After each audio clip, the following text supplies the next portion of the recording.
Teaching veteran Trey Reilly here, and welcome to the second installment in my series, The Mental Game of Teaching. The title of today's video is C is for Criticism.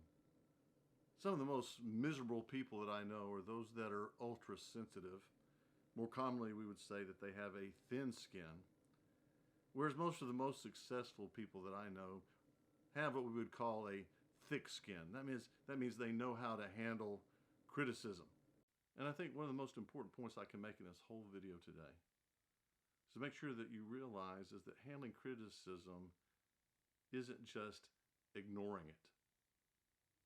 I'm sure you've had a lot of people say to you, or you said to other people, hey, just forget it, don't listen to them at all.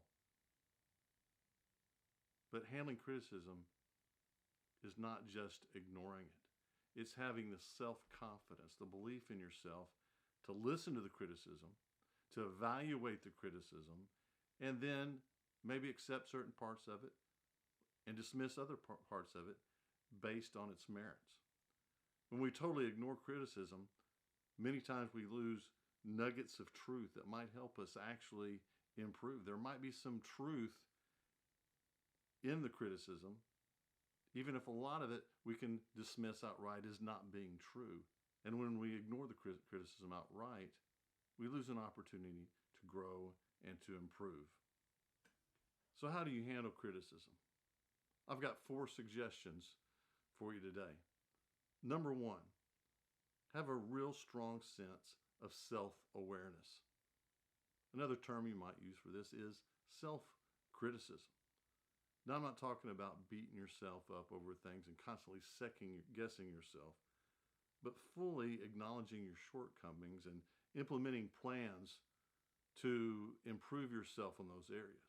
Now, the importance of this is that you soften the blow of any criticism you might receive. Because if you're very self-aware, you might have already noticed a lot of the things that other people might criticize you for, and you're already working on them, you're already trying to improve, and so it softens the blow of things that they might say. And of course, being willing to accept criticism is only fair because as teachers, musicians, coaches, whatever your field is, part of your job is criticizing and evaluating your students, right? So it's only fair that we're willing to accept that criticism gracefully and in the best way to help us improve. The second way to handle criticism is acceptance. Accept that if you are in a position of leadership, criticism is inevitable. There are going to be people that don't like your ideas. They might not even like you. Even if you won Miss Congeniality 3 years in a row in high school, or you were voted most popular in your high school yearbook 3 years in a row, it's likely there are going to be people that don't like you.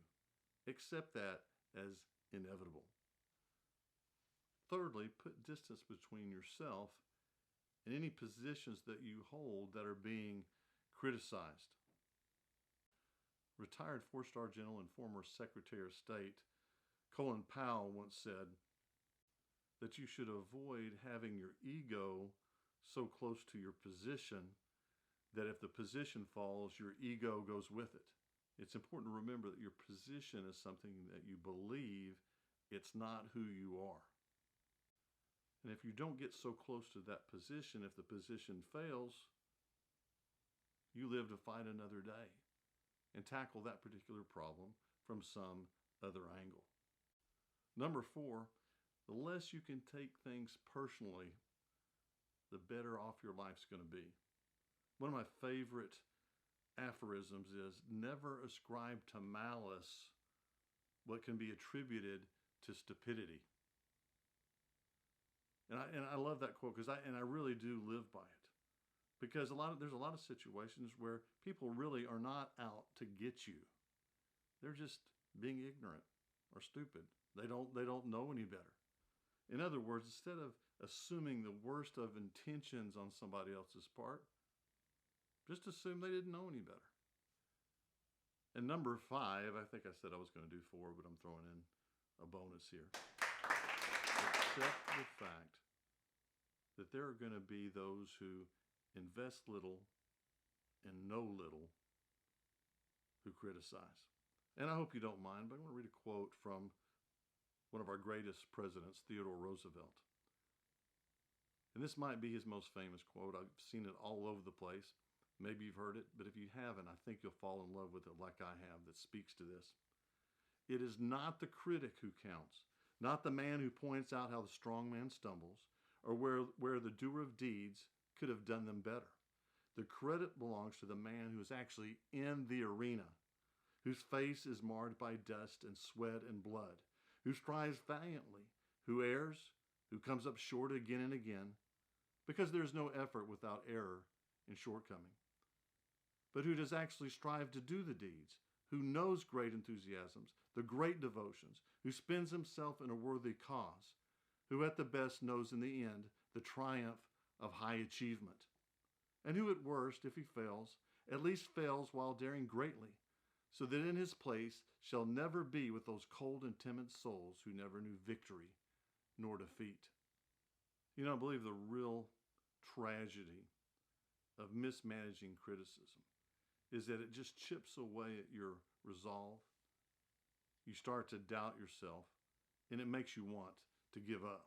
I've seen so many great ideas and projects go down the drain because the originator of those projects or ideas could not withstand criticism.